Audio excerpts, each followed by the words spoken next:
Სამომშვიდობის ძვირფასო ტელემაყურებლებო და რადიო მსმენელებო, დღეს ორშაბათია, 8 ნახევარია და ტრადიციულად პირდაპირ ეთერშია გადაცემა კრიტიკული აზრი და ამ გადაცემის სამყაროები ვართ მე გიორგი ლომია და ბატონი გოჩა ჯოჯო. მეორე ნაწილში კი შემოგვიერთება გიორგი ფოფხაძე.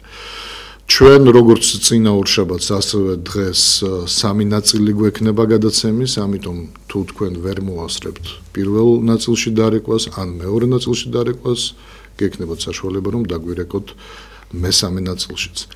ჩვენი ტელეფონის ნომერი არის 557 885588 და დავიწყოთ ჩვენი გადაცემა, მე მგონი თემით, რომელიც ყველასთვის მტკივნეული თემა აღმოჩნდა. ეს არის გადასახადების გადახდა, ანუ დეკლარაციის შევსება.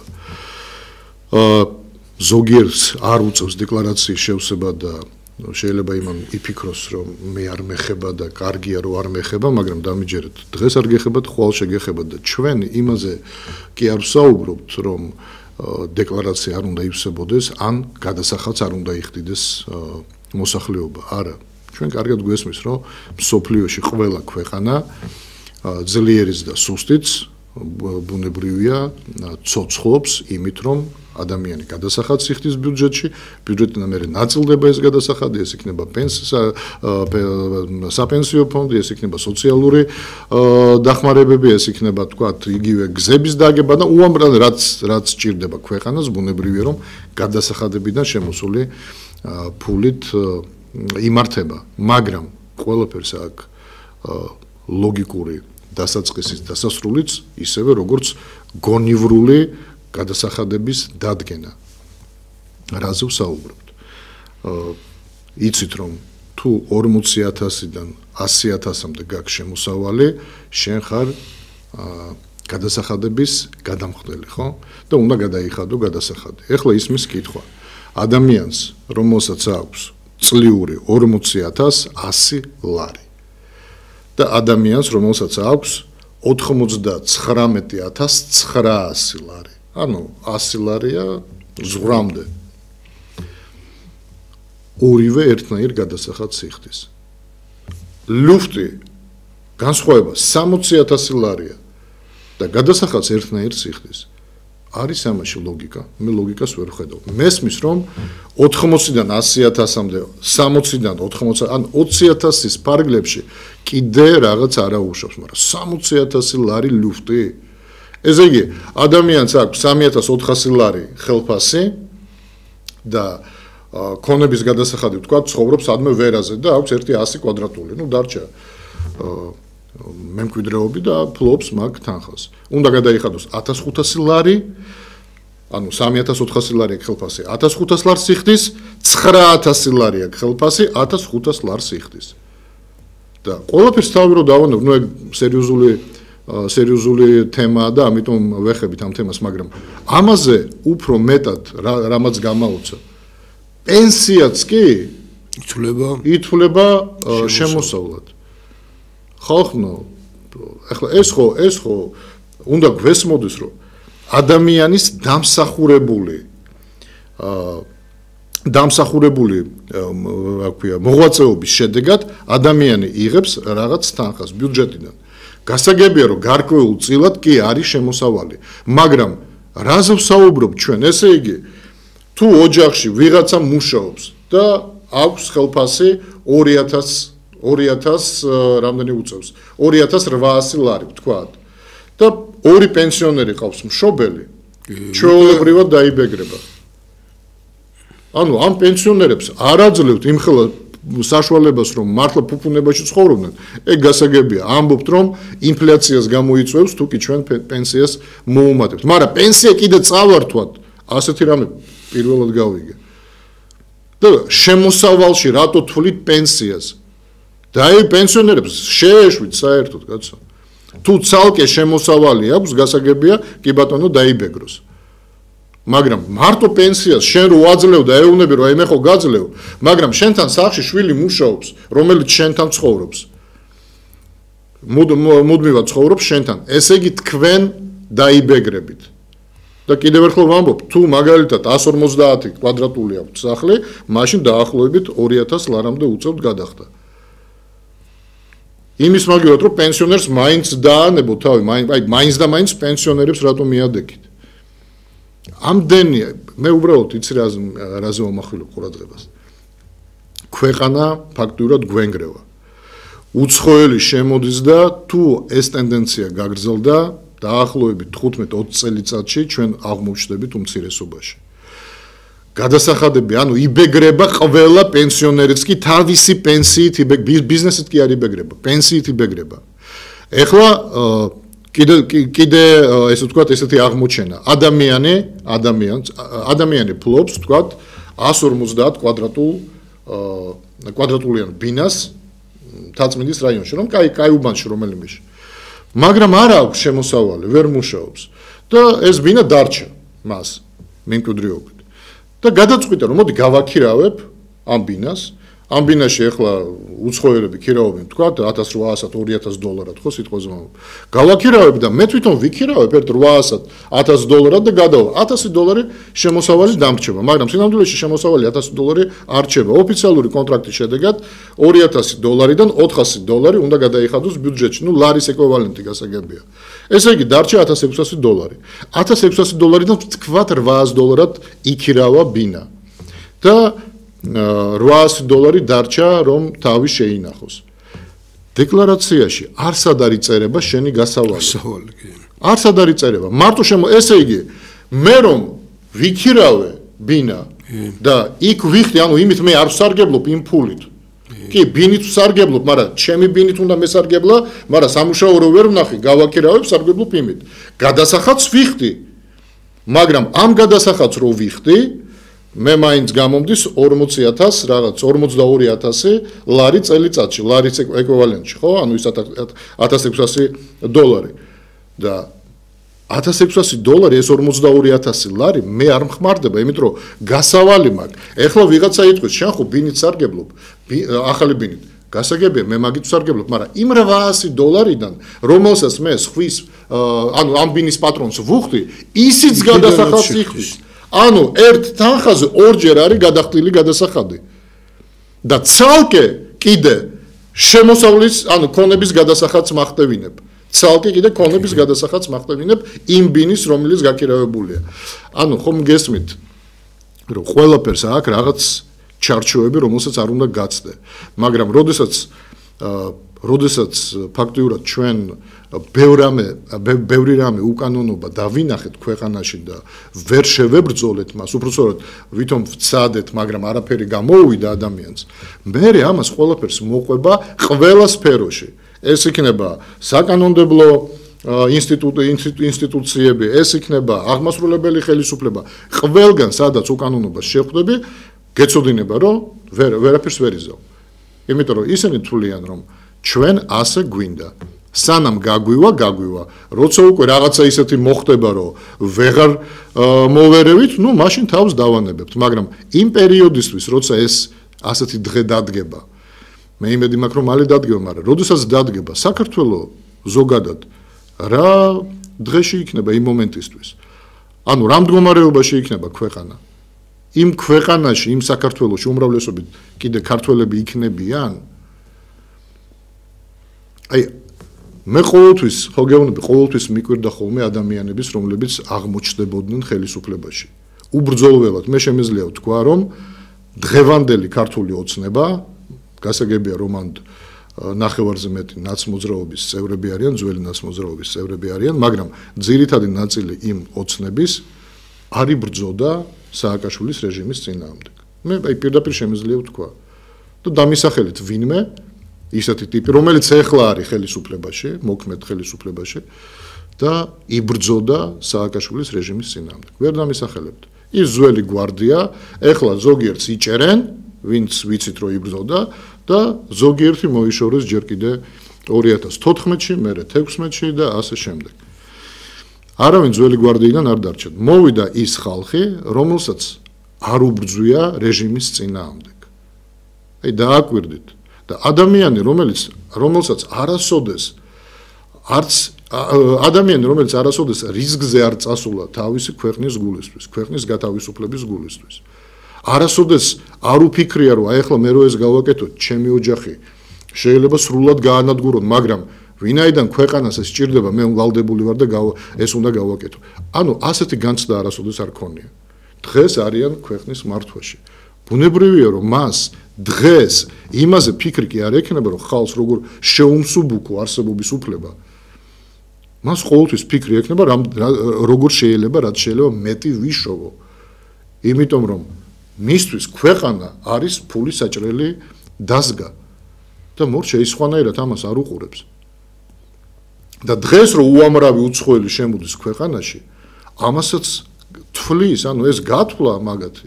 იმიტომ რომ ყველა ქვეყანაში, მათ შორის ევროპაშიც, უცხოელი რომელიც შემოდის, შემდგომ არჩევნებზე, როგორც წესი, სახელმწიფო პარტიას აძლევს ხმას.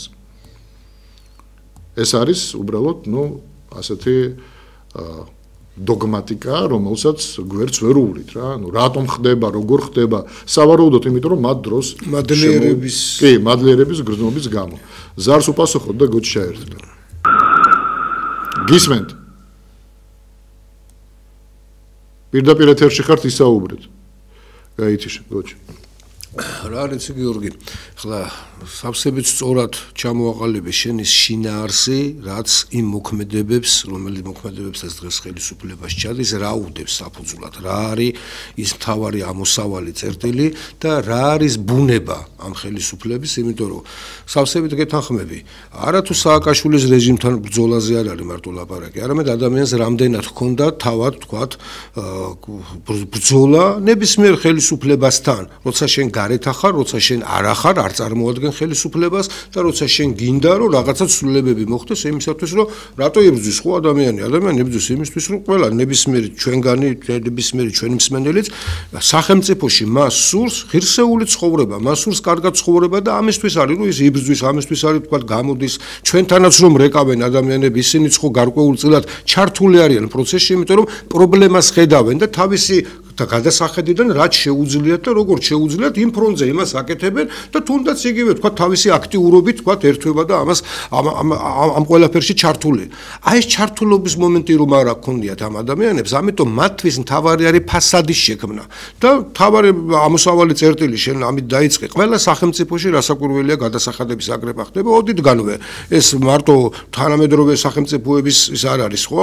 ამოსავალი წერტილი ამაზე დგას სახელმწიფო, მაგრამ პირველი სახელმწიფოები იქმნებოდნენ ზუსტად ამ პრინციპით შემოღებული იქნა გადასახადები, მაგრამ იმის მიხედვით ვარჩევდით ხო ისტორიის მანძილზე რომ იყვნენ ხელისუფლებები, იყვნენ თქვა მეფეები იყო უმეტეს შემთხვევაში, იყვნენ მეფეები, რომლებიც ხალხზე ფიქრობდნენ, გადასახადებს წებდნენ დაბლა და იყვნენ რომლებიც ბოლომდე წურავდნენ და აგერ იმის ნათქვამია ხო ლუდოვიკოს დროს რიშელიეს ნათქვამი ჩვენ უკვე კი არ კრიჭავთო ცხვარს, რომელიც ჩვენი მოსახლეობას თუ შევხედავთ, როგორც ჩვენ ვართ მწყემსები და ეს ხალხი არის ჩვენი სხვა ჩვენ უკვე ვატყავებთ ხალხს. აი ჩვენ დაახლოებით ამ მდგომარეობაში ვართ. ჩვენ გატყავება დავიწყეთ ხალხის. რატომ?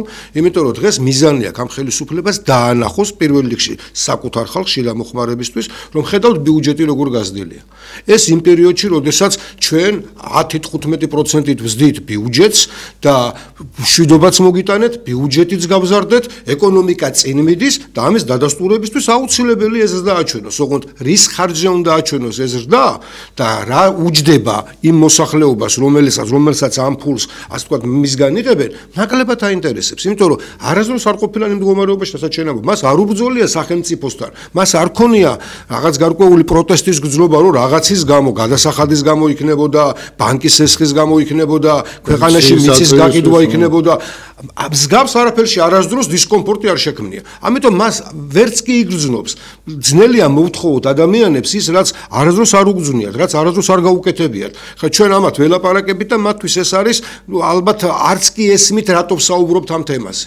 არც კი ესმით ადამიანისათვის რა მნიშვნელობა აქვს, ხო, ახლა, როდესაც მაძღარს ყველა მაძღარი ეგონაო. შენ ახლა ამბობდე იმას, რომ 3500 ლარი როცა მაქვს და ამხელა გადასახადს ვიხდი და როცა ვთქვათ მეტი მაქვს. მათ არ ქონიათ ის მდგომარეობა, რომ თქვათ დაეთვალათ ფული იმისათვის, რომ ხელფასიდან ხელფასამდე როგორ მიაღწიოს, თავის შვილს როგორ უნდა უყიდოს, თქვათ პირველადი მოხმარების ნივთები, საკვები პროდუქტები, მით უმეტეს პენსიონერებთან თუ ცხოვრობდა, საინტერესო რამე თქვი მართლაც, რომ ადამიანები, რომლებიც მშობლებთან ერთად ცხოვრობენ და ითვლებიან, რომ ერთიანი მეურნეობა აქვთ, მათი პენსია მიემატა თუ არა, იმ წუთშივე რო არ ჯობდა, რომ საერთოდ არ ქონოდა პენსია ადამიანი ამას იტყვის რა. აი ეს მომენტებია, რომელიც რეალურად მე ვფიქრობ, რომ თუ ხმას მართლა არაფერში არ ამოვიღებთ ხალხო. თუ არაფერს და მაინც ვიტყვით, რომ ყველაფერს გუობთ. დღეს 3 ნოემბერი იყო, ჩემი მნახლობლების უმეტესი ნაწილი ერთმანეთს ურეკავდა, აბა მიწის გადასახადი 40,000-ის გარდა მაინც ამა გადასახადი მიწის. აბა ეხლა როგორ ვეტები, მერე საურავები იქნება. დაპანიკებულია ამ დაქცეულ სიტუაციაში, როდესაც მართლაც საშინელი მდგომარეობაა, ხო? ქვეყანაში და ვხედავთ იმას, რომ ყველაზე მთავრობა, რომელიც აცხადებდა, რომ ფული წინ რო დაუდოთ, ხელს არ მოკიდებს და არ აიღებენ, აღმოჩნდა, რომ ამ მთავრობაში კორუფცია ოდიდანვე იყო, თითქმის ყველა პრემიერის დროს იყო მსგავსი სიტუაცია. მე აღმოჩნდა, რომ ეს ყველაფერი კორუფციასთან ბრძოლისთვის კი არ ხდება, იმიტომ რომ ყველას გვაქვს ეს განცდა. ეს არ ხდება კორუფციასთან ბრძოლის გამო. ეს ხდება ძალიან მიზანმიმართული კონკრეტული პოლიტიკური ჯგუფების, იმიტომ რომ გარეთ ოცნების გარეთ პოლიტიკური პარტია აღარ დარჩა, თლიანად განადგურებულია პოლიტიკური სპექტრი, ეხლა თავარია კონკურენტების შიგნით იყოს მოშორებული. ეს ბრძოლა მიდის სინამდვილეში და ამ ბრძოლაში დანარჩენი, ასე ვთქვათ, საზოგადოების უდიდესი ნაწილი გამომდინარე იქედან, რომ მიხვალ არჩევნებზე, არ მიხვალ არჩევნებზე, ბოიკოტი იქნება თუ არ იქნება, ან რომ მიხვალ და ხმას რომ მიცემ, ის ხმა ჩაგეთვლება თუ არ ჩაგეთვლება, ხო, აზრს აკარგინებენ. ასეთ ფონზე გადასახადებით კიდე ბოლომდე ამოწურვა.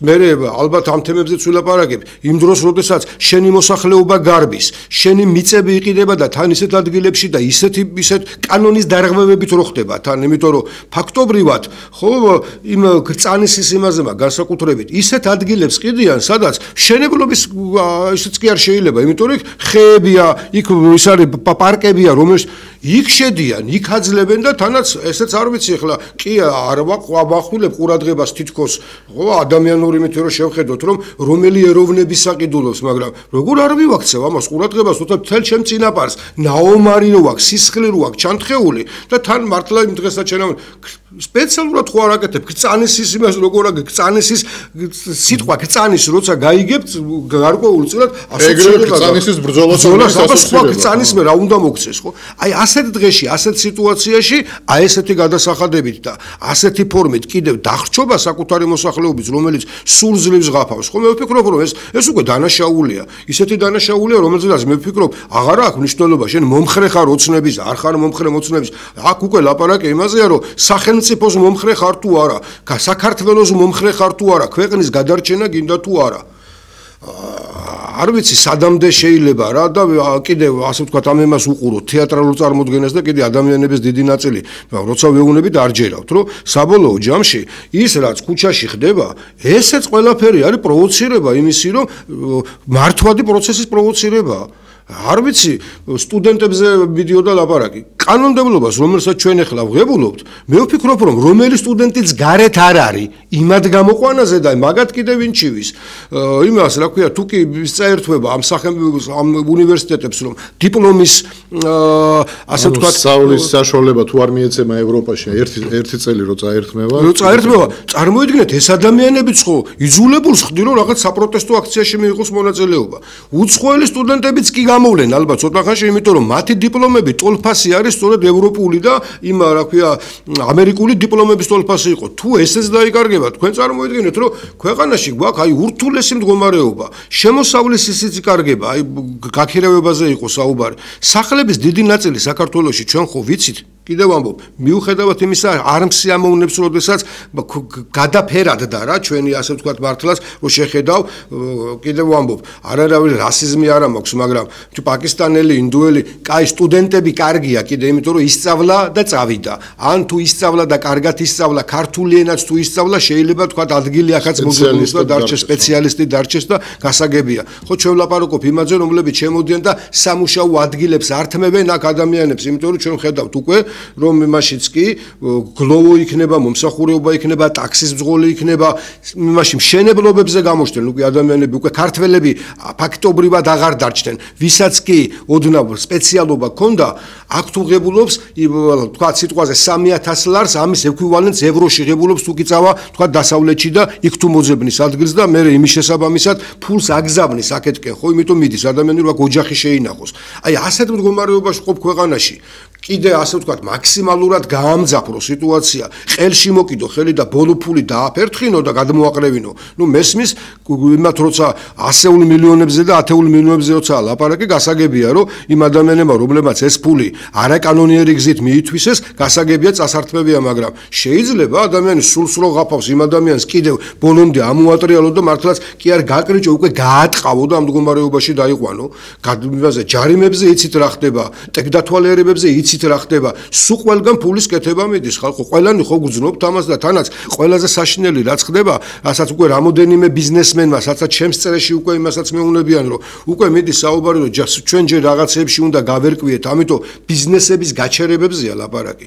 საუბარი იმაზე არის, რომ გადასახადები მაქსიმალურად უნდა ამოვიღო და ადამიანებს უკვე მიზეზ ეძებენ, რომ ოღონდ რამენაირად საურავებით ფული წაართვან.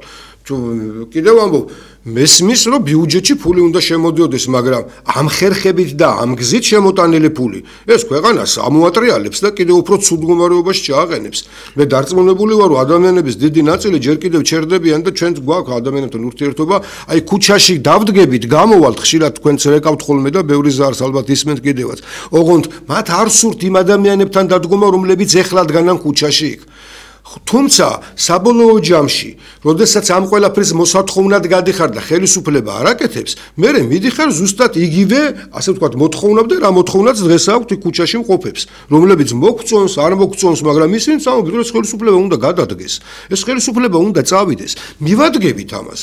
ის ადამიანებიც მივადგებით ამას, რომლებიც კიდე გეუბნებით. შეიძლება ჯერ ამ წუთას არ ვფიქრობთ და ვფიქრობთ, რომ იცით რა პრობლემას თუ დავაყენებთ, ქუჩაში თუ დავდგებით და თავრობას დავანახებთ, რომ ამას ვეღარ ვიტან და აუტანელი გახდა ჩვენთვის ასეთი ცხოვრება და ამიტომ ეს შეცვალეთ, აი დიფერენცირებულ გადასახადზე ლაპარაკობდა გიორგი, არა მარტო ქონების გადასახადთან მიმართებაში, საერთოდ დიფერენცირებულ გადასახადზე ჩვენ დიდი ხანია ვლაპარაკობთ იმ საარჩევნო პროგრამაშიც, რომ არ შეიძლება ასე ვთქვათ ერთ იმაზე, ერთ სტანდარტზე მოჭრა, ხო, ადამიანის შემოსავლის მიხედვით რა უნდა იყოს გადასახადი, თუნდაც საშემოსავლო 1000 ლარს ღებულობს საშემოსავლო იგივეა, 10000 ღებულობს ლარს საშემოსავლო იგივეა. ხო მესმის რომ დიდი როდესაც არის ასე ვთქვათ ხელფასი, დიდი შემოსავალი შედის, მაგრამ ხლა შეხედეთ 1000 ლარიდან რო წამართმებენ 200 ლარს და 800 დამრჩება და სად 10000 ლარიდან რო 2000 წამართმებენ, მაგრამ 8000 მრჩება. ხო მარტივი მათემატიკა არ ჭირდება დიდი ამას იმისი რა ქვია ინსტიტუტის დამთავრება და უმაღლესი მათემატიკის წოდვა. ჩვეულებრივი არითმეტიკითაც კი მივალთ და მივხვდებით ხო ამას. აი ასეთ სიტუაციაში, ანუ გოჩას იმის თქმა უნდა, რომ სად მე მიწევს 800 ლარზე ცხოვრება ერთი თვე და სად ეხლა 8000 ლარზე ცხოვრება ერთი თვე, ანუ განსხვავება ხო არის? ხო, ანუ რეალურად იმდენი უსამართლობა ხდება, ხო, უსამართლობა სწორედ რომელიც იწყება კიდევ ამბობ, სახელმწიფო ადამიანებმა შექმნეს ერთი რამის გამო, რომ იმ ტერიტორიაზე, იმ ნაწილმა ადამიანებისა, რომლებმაც ფაქტობრივად ერთიან კულტურა, ერთიანი რელიგია, ან შეიძლება არ იყოს კიდევაც, იყოს სხვადასხვა რელიგიაც, მაგრამ შეთანხმდნენ, რომ ერთ სახელმწიფოში ცხოვრობენ, იმის გამო, რომ ნორმალური პირობები უნდა გქონდეთ, დაცულობა უნდა გქონდეთ. მე მესმის, რომ ჯარს ფული ჭირდება, მე მესმის, რომ პოლიციელს ფული ჭირდება, მასწავლებელს ფული ჭირდება, როცა სახელმწიფო სამსახურშია, პენსია ჭირდება, ინფრასტრუქტურული, მაგრამ ეს ყველაფერი გჭირდება იმისთვის, რომ იქ ჩვენ ვიცხოვროთ კარგად. და თუ ჩვენ იქ კარგად ვერ ცხოვრობთ და რაც არ უნდა დიდი ბიუჯეტი იყოს, რაც არ უნდა დიდი ეკონომიკური ზრდა იყოს და ამას ციფრებით მაჩვენებდნენ, რა აზრი აქვს, როდესაც მოსახლეობა გრძნობთ, რომ ამ ქვეყნიდან პერსპექტივა არ არის და გასაქცევად არის ახალგაზრდათა დიდი ნაწილი და არა მარტო ახალგაზრდები, თქვენ წარმოიდგინეთ, ადამიანები ჩადიან და მომლელებად მუშაობენ, ქალბატონები, ხანში შესული ქალბატონები, ჩვენი დედები, ბებიების, ხო ეს თაობაც კი მიდის, რომ რამენაირად ოჯახს აქ ოდნავ მაინც შეუქმნას ნორმალური განვითარების პირობები და ასეთ სახელმწიფოში გამიგეცო მაყურებელს მინდა ვთხოვო, იქნება ეხლა ჩვენ შეიძლება არ ვართ მე და შენ ეხლა ისეთი ეკონომისტები, რომ ყველაფერში ვერ კვეულდეთ, მაგრამ შენს ერკვევი, მეც ვერკვევი მეტნაკლებად. იქნება ეკონომისტმა დაგვირეკოს და გვითხრას, რის ხარჯზე გვაქვს ეკონომიკური ზრდა. არ მესმის უბრალოდ. აი დაგვირეკეთ, მომხრემ დარეკეთ, ოცნების მომხრემ დამირეკეთ, რომ უბრალოდ ვიცოდე, დავიმახსოვრო და აღარ გკითხოთ მეორედ რა. რის ხარჯზე აქვს სახელმწიფოს ეკონომიკური ზრდა? აი რა ორ ნიშნას დაგვაქვს, ხო, ამაზე? ანუ რაღაც ფაბრიკები, ქარხნები იხსნება, ხალხი იწყებს მუშაობას, უფრო მეტი ფული შეძდის ბიუჯეტში. თუ ეკონომიკური ზრდა არის ჩვენს მომატებულ გადასახადებზე, მაშინ პირდაპირ გეუბნებით, ეს არ არის ეკონომიკური ზრდა, ეს არის, აი როგორც გოჩემ თქვა, გადყავება მოსახლეობის და თავის მოწონება, რომ ნახეთ ბიუჯეტში ახლა რამდენი შევიდა. და რა მერე მაგით. რა, პენსიონერს 20 ლარით მოუმატე პენსია და ამით იწონებ თავს. აი რა მოხდა მერე ამ ხელა ბიუჯეტი რო გვაქვს. ჩვენ როდესაც ვსაუბრობთ ინვესტიციაზე, ისმის კითხვა, საერთოდ შეიძლებოდა თუ არა ამ დონის ინვესტიციაზე ხელის მოკიდება. ანუ არაბულ ინვესტიციებს გულისხმობ. შეიძლებოდა თუ არა. ეგერთი, მეორედ, როდესაც ადამიანი შენ რო ანუ თქვენ ოცნებას ვეუბნები. თქვენ რო ამბობთ რომ ჩვენ აგვირჩიეს არ გჯერა ვეუბნებით რომ გაღავდა, ამას აღარ აქვს მნიშვნელობა უკვე. არ აქვს მნიშვნელობა. რო ამბობ რომ ჩვენ აგვირჩიეს. მითხარით, თქვენ რომ გქონოდათ თავიდან საარჩევნო პროგრამაში ჩადებული რომ ჩვენ უნდა არაბულ სახელმწიფოს უნდა გადავცეთ 8-ზე მეტი ჰექტარი ქართული მიწის და მათ შორის 590 კწანისის ველზე, სადაც 1795 წელს ამოწყვითეს ჩვენი ჯარი და გმირები ვყავს, ან როგორი გმირები და ააოხრეს თბილისი. აი ის ადგილი უნდა მივყიდოთ არაბებს. რატო არ ჩადევით თქვენს საარჩევნო პროგრამაში? ანუ თქვენმა მომხრეებმა, ეხლა თქვენ მომხრეებს რო ვკითხოთ, აი მაგარი მომხრე რო იყოს ფანატიკოსი. ის იტყვის რომ კი ბატონო, მე ვეთანხმები, უნდა გაეყიდათ. რა უფლება გქონდათ რომ გაყიდეთ? იმიტომ რომ თუ რომც იყოთ თქვენ მართლა უმრავლესობით არჩეულები, რომც იყოთ, კიდევ ერთხელ ვამბობ, არ ახართ, მაგრამ რომც იყოთ, ხალხმა მოგცა უფლება რომ ყველაფერი გაყიდო? თქვენ ახლა როგორ გამოდიხართ, იცით რომ ჩვენ უმრავლესობამ აგვირჩია 4 წლის განმავლობაში, სულ რომ მთლიანად საქართველოს გავყიდოთ, ხელახლა არჩევნებს ვერ დანიშნავ, იმიტომ რომ ლეგიტიმური ხელისუფლება ვართ, ხალხმა აგვირჩია და ყველაფერს აქვს ზღვარი ხალხმა. თქვენ ჯერ ერთი კონსტიტუციით არ გაქვთ უფლება რომ მიწა ყიდოთ. არ გაქვთ უფლება, თქვენ არ ღვევთ კონსტიტუციასაც არ ღვევთ. იმ დამატებით კანონებს, რომელიც იყო მიღებული მიწის გასხვისებასთან დაკავშირებით, იმასაც არ ღვევთ. და იმით პოზიციონირებთ, რომ ჩვენ უმრავლესობამ ხმა მოგწო და ყველაფრის უფლება არ გაქვთ. და არც ერთ ხელისუფლებას არ აქვს ყველაფრის უფლება. და ბოლოს და ბოლოს თუ უკვე ისეთი აუცილებლობა დადგა, ჯერ ერთი ისტორიული მიწა არ უნდა გაყიდო ეგერთი, მაგრამ მიწის გაყიდვის თუ აუცილებლობა გახდა, რეფერენდუმი ჩაატარა, კითხე ხალხს.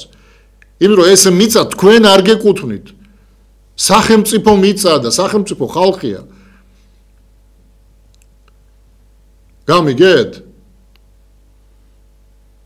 აქედან გამომდინარე, უნდა გესმოდეთ ერთი რამ, რომ არსებობს ხელისუფლება, რომელიც ან არის ან არ არის უმრავლესობით არჩეული და არსებობს ყოველთვის სახელმწიფო, რომელიც ხალხისგან შედგება, ვისაც უნდა კითხო ისეთი რამ, რაც არის, ისეთი კითხვა უნდა დაუსვა.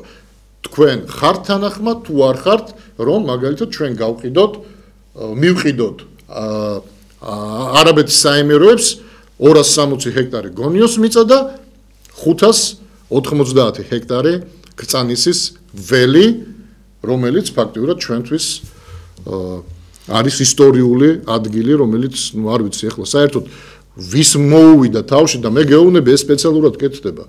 ეს სპეციალურად კეთდება, რომ ქართველებმა საბოლოო ჯამში ჩვენ, ესე ვთქვათ, დავივიწყოთ ჩვენი ისტორია და ჩვენი ისტორია, როგორც სააკაშვილი უნდოდა, რომ ისტორია მისი გაპრეზიდენტობიდან დაწყებულიყო, ამათ უნდათ, რომ ისტორია 2012 წლიდან დაიწყოს. არა, ხალხო, ისტორია ჩვენ ყოველთვის გვეცოდინება და გვემახსოვრება. ზარია ეთერში. დიახ, გისმენთ, ისაუბრეთ. ალო, გისმენთ. გამარჯობათ. მოგესალმებით. მე გულიმწყდება ძალიან, რომ აი არჩევნების წინ დავრეკე. გახსოვთ ალბათ ჩემი ხრი ტემბრი როგორი მაქვს და კიდე წავაგეთ არ დაგვიწერეს ის რაც ყვებოდა და ესე იგი არ ყოფილა საშვილი რა რაღაც სხვა უნდა მოვიფიქროთ რაღაც სხვა უნდა გავაკეთოთ ცოტა რეაქტიუროთ თუნდაც ამ თემაზე ამ არაბების თემაზე და ცოტა გამოფხიზდეთ რა ყველას გთხოვთ ხალხო უსმენთ გადაცემას გული შეგსკივათ ჩვენ ქვეყანაზე ესე არ ამგონია რა ვიცი არასწორია და ძალიან უნდა გავფიქრდეთ რა იქნებ მართლები არიან აგვიხსნან აი რა ხდება აგვიხსნან მე დღეს უსმინე ჯორჯიან ტაიმსზე ძალიან კარგად ილაპარაკა სპეციალისტი ის ეკონომისტი და ცოტა გამოფხიზდეთ თორემ მე ვიარ ვარ იყოს იმის არ იყოს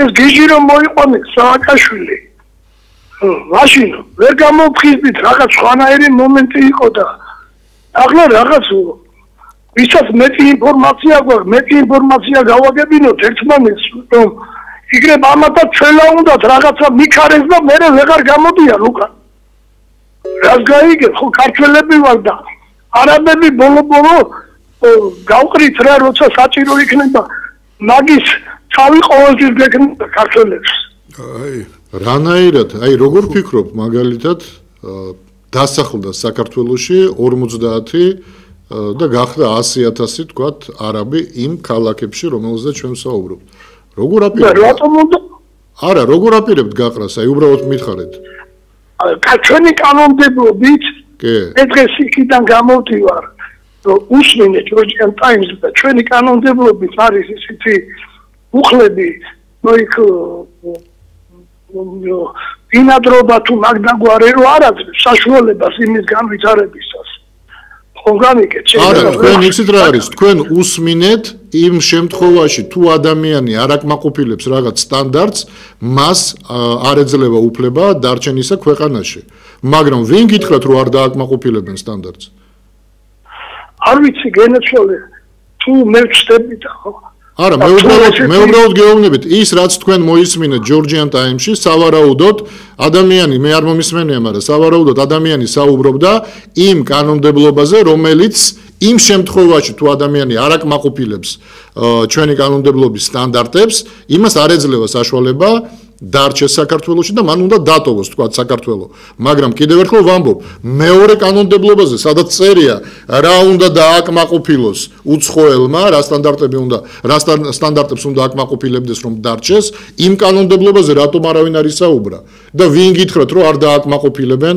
იმ სტანდარტებს რატომ უნდა გაუჭირდეთ ისეთი რა არის ბინადრობის უფლება 5 წლიანი თქვა რომ აიღოს რა არც ენის სწავლა ჭირდება არც ქვეყნის ისტორიის სწავლა არაფერი არ ჭირდება ამისთვის მას ჭირდება კონდეს სახლი რომელიც ნაყიდი აქვს ამ ნაყიდ სახლში შემოვა და იცხოვრებს შეულებრივად მერე დაჭირდება ქართული ენის სწავლა თუ არ დაჭირდება ეს უკვე მისი საქმეა მაგრამ მას ვერაფერს ვერ უზავ იმიტომ რომ შეულებრივი რამე ადამიანი რომელიც ყიდულობს შენი კანონმდებლობის საფუძველზე იყიდა იმას წავართმევთ გავყრით ვინ მოგცემს ამის უფლებას წავართმევ და გავყრით ეს მისი საკუთრება სრულია გადახდილი არა ქართლობა და გაყრა მაგის საერთოდ არ მეგულისხმია მე ცოტა იქით წავედი დავით აღმაშენებლის ჩვენ დავით აღმაშენებელი იქიდან მოვდივართ მართლა წასვლად იქიდან მოვდივართ რასაკვირველია და სწორედ ამიტომაც ვლაპარაკობთ რომ დღეს დღევანდელ სიტუაციაში იმ საკანონმდებლო სივრცეში რომელიც დღეს არის ბევრი რამე გვაქვს საფიქრალი და ხელისუფლება რომელიც ამას აკეთებს და ყიდის ვინმე კი არ წაგვართვა კი არ შემოიჭრნენ ჯერ შემოჭრილზე რა რთულია და კი გვაქვს უკვე ადგილები და ტერიტორიის თითქმის მესამედია რომელიც ოკუპირებულია და აღარ არის ჩვენს კანონმდებლობაში ჩვენს სივრცეში არ არის სამართლებრივ სივრცეში ხო დავკარგეთ ერთმანეთი საქართველოს მოქალაქეებმა გინდათ ცხინვალში გინდათ სოხუმში ჯერ ეს ცალკე პრობლემა ეხლა აქ შენ როცა ამას მიყიდი ვინმე კი არ გართმევს, კიდულობს, შემოდის, კანონიერად შემოდის.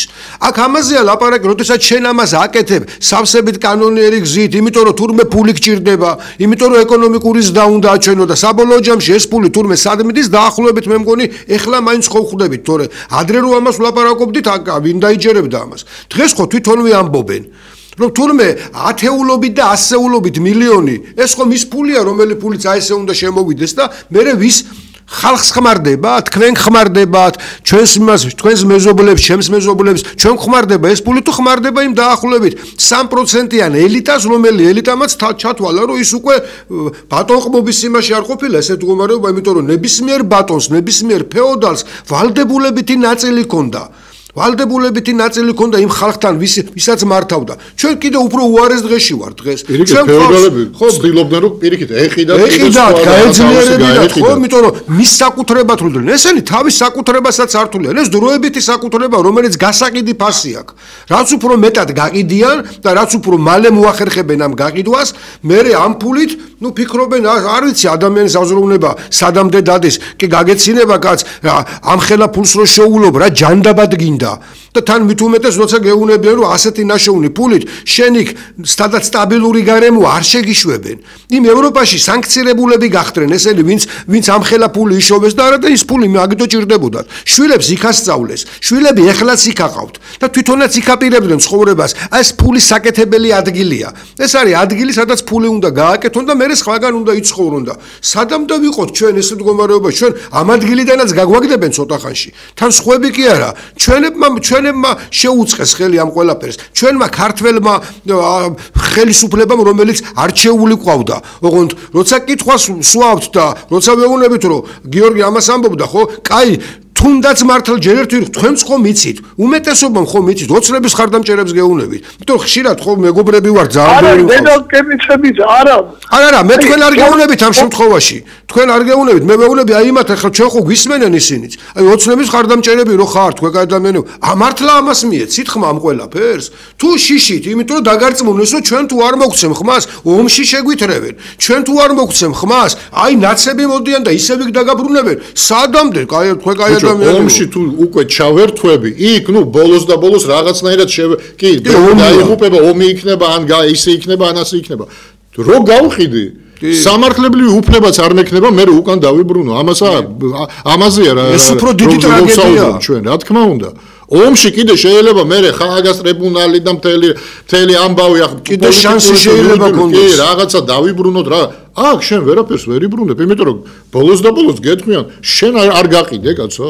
როგორ დაიბრუნებ? მაშინ დაუბრუნე ახლა ის საფასური, რომელსაც ის მოგთხოვს და ის იმ ფასად არ დაგიბრუნებს, რა ფასიც გადახდილი ექნება. ბუნებრივია, რომ შეიძლება სამაგი და ოთხმაგი და ჯერ ერთი და მეორედ მათ ფული არ ჭირდებათ.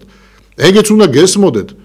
ანუ ჩვენ თუ ვინმეს გონია რომ გავა პერიოდი და ჩვენ ამას დავიბრუნებთ თუნდაც ფულით ისევ გამოვისყიდეთ, ეს არის აბსურდი. ესე იგი თქვენ არ გესმით ვისთან გვაქვს საქმე? იმათ რომ მილიარდები აქვს, თქვენი მილიარდი საერთოდ არ ჭირდებათ არაფერში.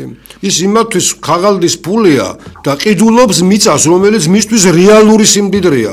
ყიდულობს აქ ხო ადამიანები, რომლებიც აქ მოდიან, მათ ძალიან კარგად იციან რა უნდა იყიდონ. ხო, რეალურად ახლა თან ერთი რამეა, ქალაქების დიდი ნაწილი ევროპაშიც, რასაკვირველია, გინდათ საფრანგეთში ჩადით, დიდ ქალაქებში, ნახავთ რომ ფრანგებს მეტი შეიძლება უცხოელი იყოს და ეს პრობლემა ნამდვილად აქვს, მაგრამ მიწა, სოფელი საფრანგეთის ნახვა თუ გინდა უნდა ნახო, სოფელში უნდა ჩახვიდე. ჩვენთან ჩადი სოფელში და რას ვნახავთ? დაქცეულ სოფელს ვნახავთ. გაქცეულ ადამიანებს, რომლებიც აღარ არიან. მერე მიდის საუბარი ჩვენებ თურმე ზარმაცები არიან, იქ მუშაობა არავის არ უნდა. არ არის ესე სახელმწიფომ უნდა შექმნას ეს იდეოლოგია, ადამიანს უნდა გაუჩინო. ძალით კი ახლა სტალინს ჰქონდა ესე რომ პასპორტის ის იყო, რა ქვია, კანონი, რომ პასპორტს არ აძლევდნენ გლეხს და ის ქალაქში ვერ ჩადიოდა. ამ გზით კი არ უნდა წახვიდე. არამედ ადამიანს უნდა შეუქმნა ის გარემო, რომ მას იქ უნდა უღირდეს ცხოვრება.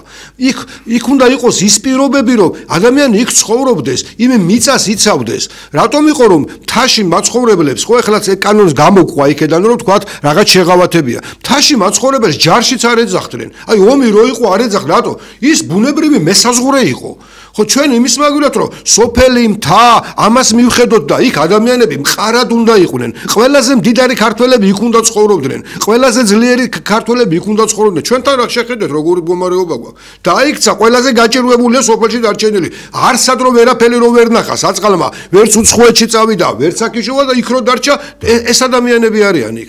კიდევ კარგი ახლა დაიწყეს მიბრუნება. ძალიან ძალიან ბევრი ახალგაზრდა ვიცი სოფელში რომ ბრუნდება კაპიტალის ჩადება აი რასაც ახლა ვლაპარაკობდით ფული ხდება ადამიანი რომ ეს ფული ხვალ შეიძლება არაფერი ნომინალი შეიძლება იყოს რაღაც გარკვეული ასე ვთქვა და ხვალ შეიძლება გაკოტრდ ერთ დღეს გამოგიცხადო რომ აი შე რაც ფული ქონდა ფაფუ აღარ არის ქონებაში დაიწყეს ჩადება კარგია რომ მიხვდნენ მაგრამ სახელმწიფო უნდა აკეთებდეს ამას ხალხო სახელმწიფო რომელიც პირიქით აკეთებს ყველაფერს ხო გეუბნებათ რომ აი ახლა რომ გავყიდეთ 7 მილიარდი ბევრს გაუხარდა ალბათ ხო ნახეთ 7 მილიარდი ინვესტიცია შემოვიდა და საწავიდა მე 7 მილიარდის ინვესტიცია ის ქაღალდი რომელიც ერთ ქაღალდიც აღარ არის არ ჭირდება ციფრები იწერება ხო ელექტრონულად ტრიალებს ეს ფული და სად მიდის ვიღაცების ჯიბებში უნდა დაილექოს რომ მე იმან იყიდოს აქ გაყიდული მიწით უნდა იყიდოს ბარსელონაში უნდა იყიდოს სადღაც საფრანგეთში ან სადღაც მიწა თავისის მოიწყოს იქ რომ მე საბოლოო ჯამში თავისი შვილები აცხოვროს სტაბილურ კარგ გარემოში ოღონდ აღარ აინტერესებს იმას მისი შვილი ქართულად ილაპარაკებს საერთოდ თუ არ ილაპარაკებს ნაკლებად აქვს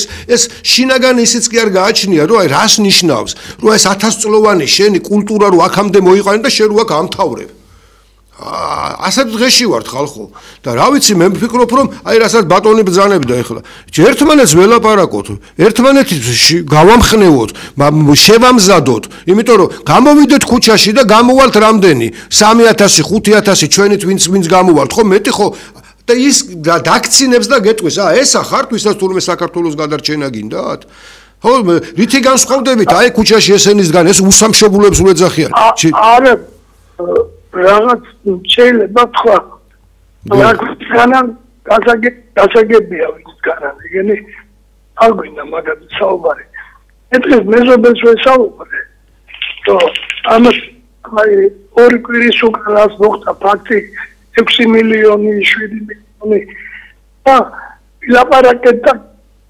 არაფერში რომ აწერია არც კაცოში არც კალაკურში არც სოფლურში არც ქურდულში არც საერთოდ არაფერში რომ აწერია ისე მოიქცა ის ჩვენი თანამემამული ვინც არის და მეც ხელი მოუმართოს პაპიმარი კაცია და მეც არაფერს აღარ ვიცი მაგრამ მე ესეთი აზრი მაქვს მე ძალიან შეწუხებული ვარ რომ აი ეს ხდება ეს არაბული ინვესტიცია ძალიან მეშინია ბედას გებიცებით მეშინია მისი შედეგები და ხომ შეიძლება რომ აი ხალხს აუხსნათ ის დოკუმენტი რა არის რა შედის პუნქტები და აი ეს შემდეგ იმიტომ რომ ჩვენ თუ ეს კიდე გავატარეთ სააკაშვილის დროის არის ხო ახლა უღრემტყეში შევამკლები შევჭამე და ბედას გებიცებით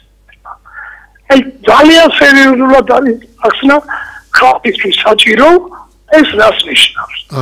შეიძლება თქვენ როგორ ფიქრობთ იმ დოკუმენტში ისეთი რამე რომ ეწეროს, რაც თქვენ რეალურად დაგაწყნარებთ.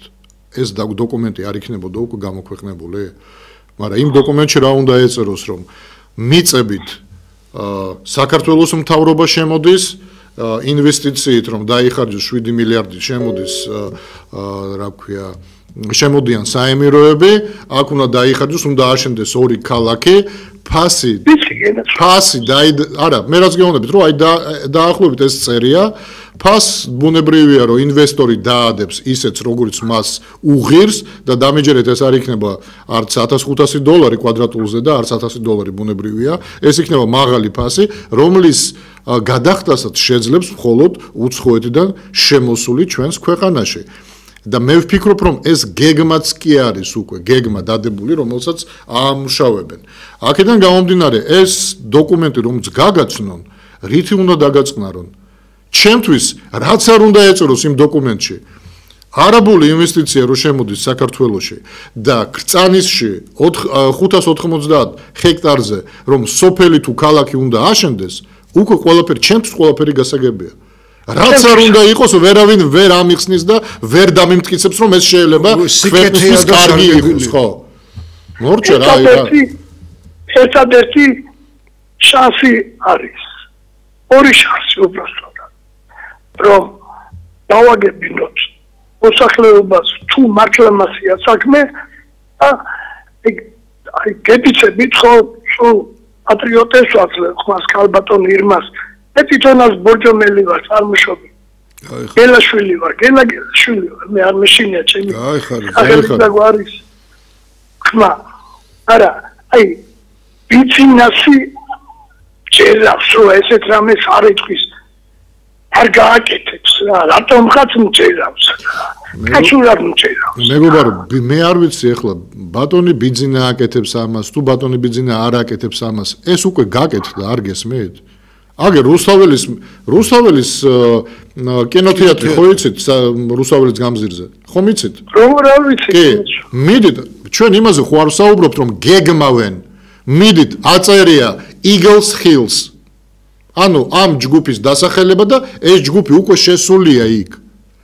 ეს არაბული ჯგუფი უკვე შესულია იქ. Eagle Hills აწერია პირდაპირ კინოთეატრზე. კინო რუსთაველი, რომელიც იყო ახლა ბორჯომელისთვისაც, თბილისელისთვისაც, ბათუმელისთვისაც, მე მგონი კინო რუსთაველი, ჯერ რუსთაველი რო ქვია და რუსთაველის გამზირზე კინო რუსთაველს რო გაყიდი და თან არაბს რო მიყიდი და რა მნიშვნელობა არაბსკენ ნებისმიერ სხვას როგორ რუსთაველის გაყიდვაზეა ლაპარაკი ხალხო.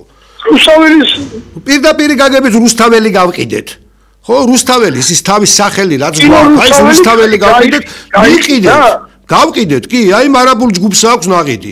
და მე იმან იყიდა გწანისი, კაცო, ხო შეხედეთ სახელებს, პირველი აფხაზეთის სასტუმრო რო დაიწვა, თუ გახსოვთ თქვენ. მე ცოტა ხანში მართლა აფხაზეთში, მართლა დაიწვა მე აფხაზეთი. აი იქ წავიდა მე ომი. სასტუმრო აფხაზეთი რო დაიწვა. ეს სიმბოლოები, რაღაცები რო ხდება, ეს შემთხვევითი არ არის. რაღაცების მიმნიშნებელია. ხლა რუსთაველს რო გაყიდი უკეთესი რა უნდა იყიდო მითხარით რა, თუ კი არსებობს ეგეთი რამე. ხო, ხა არ ვიცი, შეიძლება ბიზნესმენისთვის ესეა. დავით აღმაშენებლის საფლავზე დადებული ქვა, ჩემთვის უფრო ძვირფასია ვიდრე იმხელა ბრილიანტი რო იყოს. ის უფრო ძვირფასია. ჩემთვის და ვიღაცისთვის არა, კაცო, აღდგება და იმ ალმასიდან იმ ბრილიანტებს გააკეთებს, გააკეთებს მაგარ ფულს იშოვის. დავით აღმაშენებლის ქუჩაზე ახლა რა ხდება? აბა, აღმაშენებლის ქუჩაზე. არ მიგანიშნებთ არაფერზე? დავფიქრდეთ რაღაცეებზე ხალხო და კიდე გეუბნებით, არ ვიცი, მე არ მინდა მეც თქვენსავე დავიჯერება, ის ბიზნესმენი კაცი, სული კაცი არ არის, მაგრამ ის რასაც პოლიტიკას ქმნის, რასაც ის ადამიანები და მისი გუნდი აკეთებინებს, შევხედოთ რა ამ ყველაფერს, რა ცოტა სხვაგვარად გავახილოთ, ან მასაც გავახელინოთ თვალი, კაცო. ხმანდამე ცხოვრობენ ქართველები ვარ. კი ბატონო, ეგრე. ჯერ ერთი იმის თქმა რომ მე არ მჯერა რომ ის აკეთებს თუ არა. აქ იმაზე კი არ არის საუბარი, მჯერა მე ის აკეთებს თუ არ აკეთებს. იმაზეა საუბარი, ხდება ეს თუ არ ხდება. თუ ეს ხდება, უკვე საინტერესო აღარ უნდა იყოს კონკრეტულად ვინ აკეთებს. ხელისუფლებაში ვინც არის, ის არის მტყვანი. მორჩა თქვენს წინაშე ხელისუფლება მტყვანია თუ ასეთი რამე ხდება. და იქ უკვე იმის გარკვევა ამ გვარის კაცი იყო დამნაშავე თუ იმ გვარის კაცი იყო დამნაშავე თვითონ არ ყვიონ. თქვენ ხელისუფლებას ყოველთვის უნდა მოსთხოვოთ. და ერთი ადამიანის ხათრით ან ორი ადამიანის ხათრით თქვა რომ აი მე არ მჯერა, ამიტომ კიდე ხმას მივცემ და გვერდში დაუდგები, იმიტომ რომ მე არ მჯერა რომ ის რაღაცას ხიდის, რა ქვია, სახელმწიფო მიწას და ასე შემდეგ. ეს არის აბსურდი, საკუთარი თავის მოტყუება. იმიტომ რომ კიდევ ერთხელ გიმეორებთ, ეს უკვე მოხდა, ეს ხდება. ეს რო იყოს სათუოდ, ანუ ან მოხდება ან არა, კიდე შეიძლება თქვა რომ მე არ მჯერა რომ ეს მოხდება, იმიტომ რომ ამ კაცის მჯერა რომ ეს არის პატრიოტი კაცი, მაგრამ ეს უკვე მოხდა, ჩვენ უკვე ფაქტზე ვსაუბრობთ. აქედან გამომდინარე, გამოფხიზლით ადამიანებო. კეთილი, პირველი გადაცემის დრო ამოიწურა. ჩვენ შევხვდებით დაახლოებით 10-15 წუთში, დაგვირეკეთ პირდაპირ ეთერში, მე მგონი საინტერესო დისკუსია დროებით.